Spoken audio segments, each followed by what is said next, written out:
India, Nepal, Pakistan എന്നിവിടങ്ങളിൽ വിൽക്കുന്ന മഞ്ഞളിൽ ഉയർന്ന അളവിൽ ലെഡ് കണ്ടെത്തിയതായി പഠന റിപ്പോർട്ട്. ഇന്ത്യയുടെ food safety and standard authority മഞ്ഞളിൽ അനുവദനീയമായ പരമാവധി ലെഡിന്റെ അളവ് 10 മൈക്രോഗ്രാം ആയി സജ്ജീകരിച്ചിട്ടുണ്ട്. സയൻസ് ഓഫ് ദ ടോട്ടൽ എൻവയോൺമെന്റിൽ പ്രസിദ്ധീകരിച്ച പഠനത്തിലാണ് ലെഡിന്റെ അളവ് മഞ്ഞളിൽ കൂടുതലാണ് എന്ന കണ്ടെത്തൽ പുറത്തുവന്നിരിക്കുന്നത്.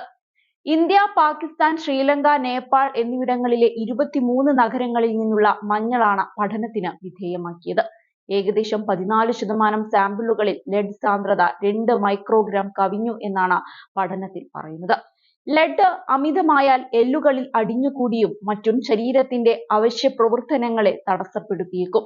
പാട്ന, ഗുവാഹത്തി, ചെന്നൈ, നേപ്പാളിലെ കാഠ്മണ്ഡു, പാകിസ്ഥാനിലെ കറാച്ചി, ഇസ്ലാമാബാദ്, പെഷവാർ എന്നീ 7 നഗരങ്ങളിലെ മഞ്ഞളിലെ ലെഡിന്റെ അളവ് 10 മൈക്രോഗ്രാം കവിഞ്ഞു.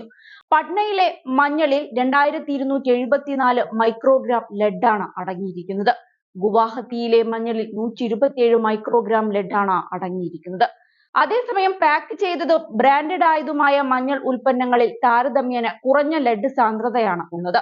മഞ്ഞളിൽ ലെഡ് നിയമവിരുദ്ധമല്ലെങ്കിലും അമിതമായാൽ കുട്ടികൾക്ക് ഇത് ഗുരുതരമായ ദോഷം ചെയ്യും. ബുദ്ധിക്കുറവ്, പെരുമാറ്റ പ്രശ്നങ്ങൾ തുടങ്ങിയ പ്രശ്നങ്ങൾക്ക് ഇത് കാരണമായേക്കാം. രക്തത്തിൽ 3.5 മൈക്രോഗ്രാം ഡെസിലിറ്റർ ലെഡ് പോലും കുട്ടികളിൽ വൈജ്ഞാനികവും പെരുമാറ്റപരവുമായ വൈകല്യങ്ങൾക്ക് കാരണമാകുമെന്ന് മുൻകാല പഠനങ്ങൾ കണ്ടെത്തിയിട്ടുണ്ട്.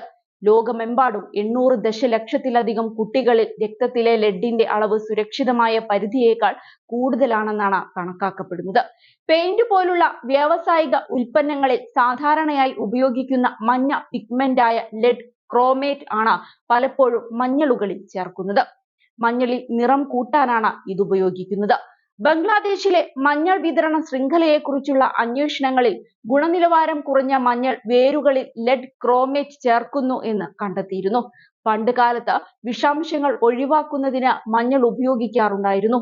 ആയുർവേദത്തിലും ഈ സമ്പ്രദായമുണ്ട്. എന്നാൽ ഇപ്പോൾ മഞ്ഞളിൽ തന്നെ വിഷാംശം എന്ന പഠനം എല്ലാവരെയും ഞെട്ടിച്ചിരിക്കുകയാണ്.